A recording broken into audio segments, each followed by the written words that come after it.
We're holding third paragraph, page 796. Okay, 796, third paragraph.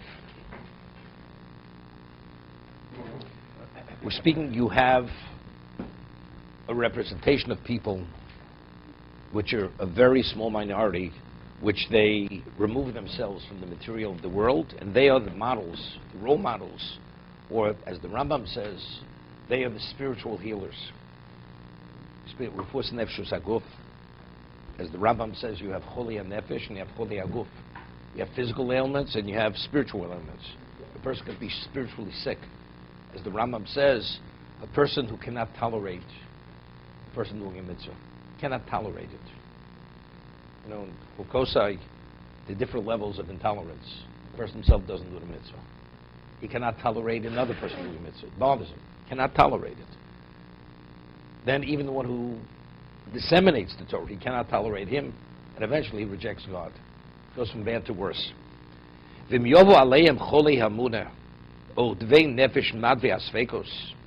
it comes upon them an illness of belief, or an illness of the soul, where there are questions, you know, the Mesillas Yesharim gives a phenomenal moshel that in terms of the Chachomim, he says, you know, in ancient days, medieval times, the princes or the lords, they would play a game where they had a maze. And what was a maze? You had hedges that were like 20, 30 feet high, and all the various roads within the maze looked identical. And the key to win the game, you had to somehow figure out how to get out of the maze. And each one of the routes in the maze looked identical. You had to have a very, very keen eye to be able to understand how to get out of the maze. Because even when you went back, you had to understand that you were there before, but they all looked identical. But they weren't exactly identical. So he says, how does one get out of the maze? He says, what happens if you're in the maze and you're totally confused because everything looks the same, but they're not the same. And you have somebody standing on top of the hedges, and he's directing the person in the maze exactly how to extricate himself from this level of confusion. And he directs him right, left, until finally he's able to leave this confusion. The man has clarity. Right? Those are the Chachomim. The Chachomim, they're above because they've already extricated themselves. They're not impacted by the materialism and all these questions, so therefore they can give direction and clarity to those who are confused. And that's what he's saying over here.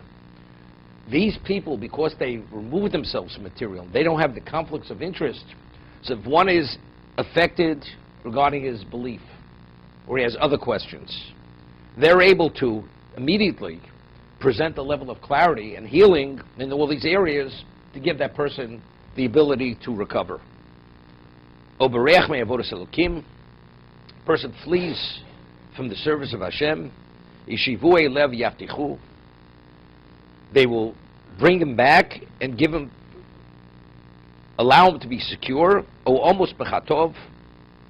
Person who's laden, overweighted with his sins. They will encourage him. You know, some people years ago they said, you know, I'm too far gone. It's too late. They would give him an understanding and a confidence.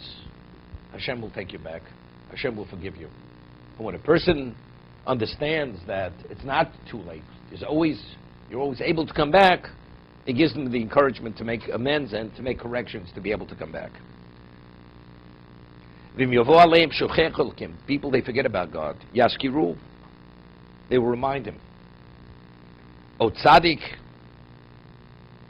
yashru,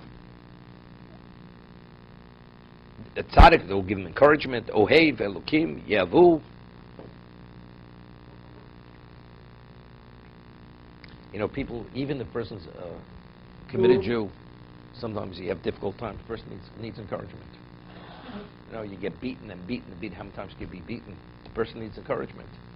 A word of encouragement makes all the difference. What did he tell you? He told you what you're doing is right, and you know, it's special, this or that. What, the person didn't know it himself? When you hear it from the third party, and especially if the third party represents something special, the words resonate differently within the person, and the person feels stronger now. It's like, the pasuk says, when the Malachim, they came to Avram Avinu, they asked, Ayu Sari Shtecho, where's Sari, your wife? What did they ask the question? To say to him, your wife is very modest. Here she's the wife of Avram. She should be in the forefront there. Present herself? No, she's in the background. Kedei l'chaval bailo. That to endear Sarah to Avram. What, Avram didn't know his wife is modest and special. She's that holy woman. When you hear it, when the Malach asks the question, again, it means a lot more. When you hear it from a third party. This is Avram Avinu. We're not talking about an ordinary person over here. Very often, people, the wives, especially the wife knows the husband values her, but he never says a word of praise to her, never acknowledges that she's special. So the wife says, you never give me a compliment, ever. So the husband says, I love you, I know you're special, but you never say it.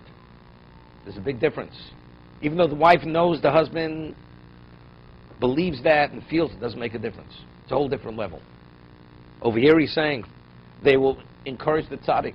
What the tzaddik doesn't know what he's doing is right. Doesn't make a difference. As a human being, you have to hear it. You have to hear those words of encouragement, that what you're doing is great and it's terrific and it's special. And if you don't hear those words, and people make the mistake with children. Sometimes they overpraise them when they don't deserve praise at all.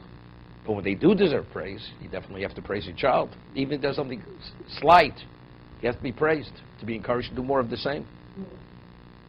People are too preoccupied with their own whatever it may be.